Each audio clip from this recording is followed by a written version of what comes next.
Ben and Gary were pleased. Jesse did not say anything, and Humi was very happy until Natty told him that the wolves would have to go back to the necklace. Natty was wildly angry. "Isn't that just like adults?" she said. "They tell you to do things. They get all excited, and then suddenly say it's all too difficult." But Fumi was thinking about Bonis.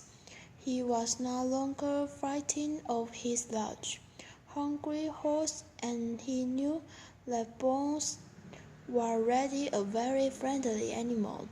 It was a nice feeling when Bones pushed him gentle with his nose, asking for the soldier in Humi's pocket. Humi realized very strongly that he did not want Bones to become dog food. "They can kill poor old Bones," he cried. "And what about Nels? What will he say about Lucy Lady's Firelight? He sleeps in her stable every night now." Nutty looked at Fumi.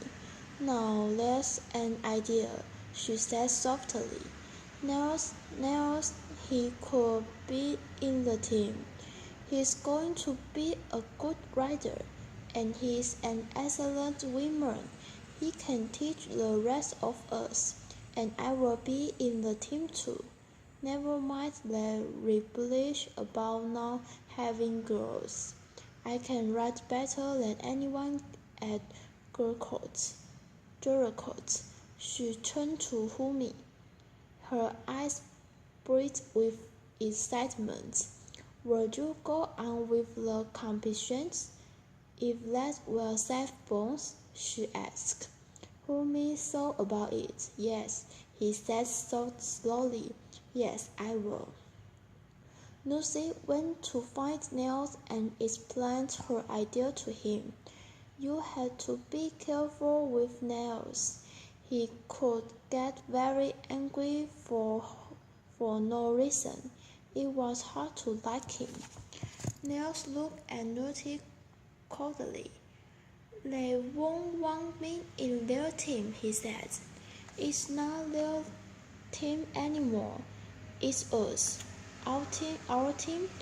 If we want to do the competition, they can stop us, and we can beat Great Court. I know we can." She waited hopefully, but Neil said nothing. "Your brother Garrett and Ben aren't interested," Nutty said. "But Jesse will go on, I think, and Humi, and it's the only way to save the horses." "Okay," Neil said at last. "I will do it." He did not look at Nutty, and walked away, his hand in his pockets.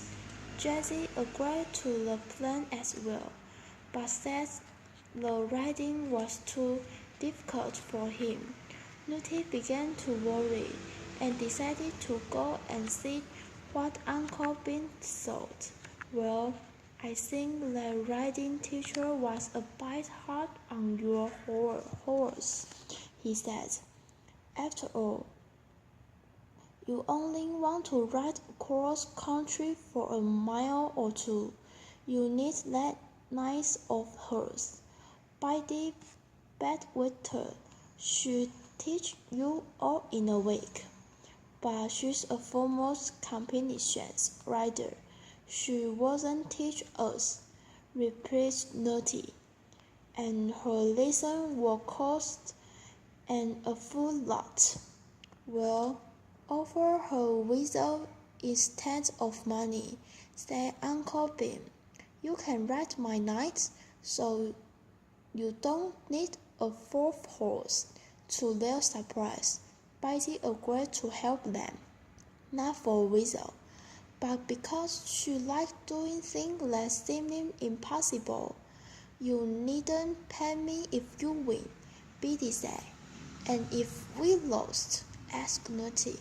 "Then you have to pay me for 6 months' work," Biddy replied. And she agreed to come 3 times a week for 2 hours each time. Nutty knew that Biddy's lesson cost £10 an hour, but there was no other way. Uncle Ben agreed to pay for the hours, shoes and food. But I want my money back if you're lost, like Biddy," he said to Nutty. Add it to the bill," Nutty said crossly. "It's only £1,440. Who's worried about a few hundred more?" Uncle Ben shook with laughter. "With a bill like that, I guess the 4 of you will work harder than you have ever done in your lives." And they did. They began to work at their running. They ran to and from school, and down to the old factory where the horses were every morning and evening. They had riding lessons with Biddy 3 times a week, and went swimming as often as they could. Swimming lessons with Nels were not easy. His way of teaching was very frightening. His idea was that if you put someone who can swim into deep water, he will have to swim to stay alive. At their first lesson, Humi could only swim about 3 meters in shallow water. "Get in," Nels said to Humi, "but it's the deep end. You just get in here and swim to where you can stand up." Humi turned to run. Nels caught him, fastened his thin arms round the shaking body, and jumped in with him. Nutty was watching and tried not to scream as the water crossed over Humi. But Humi came up again with Nels beside him. "Swim!" Nels shouted in his ear, "or you will die." Humi moved his arms about weirdly. Nels turned on his back and slid in the water in front of Humi, watching him and pushing his big toe under Humi's chin. "Come on, you stupid fool, or I will hit you." Humi tried. He didn't want to die. He swam, keeping up with Nels' feet. Every time he started to go down, Nels pulled him up with his toe. Then, just when Humi thought he really was going to die, Nels' foot pulled him up out of the water and with a quick pitch, stood him up. The water was half wet up his body. He looked round and saw that he was 3/4 of the way down the pool. "Not bad," said Nels carelessly, and he left Humi, looking down in surprise at how far he had swum, and went over to Jessie and Ben. But the lesson with Jessie was not so successful. Nels decided to teach Jessie how to turn.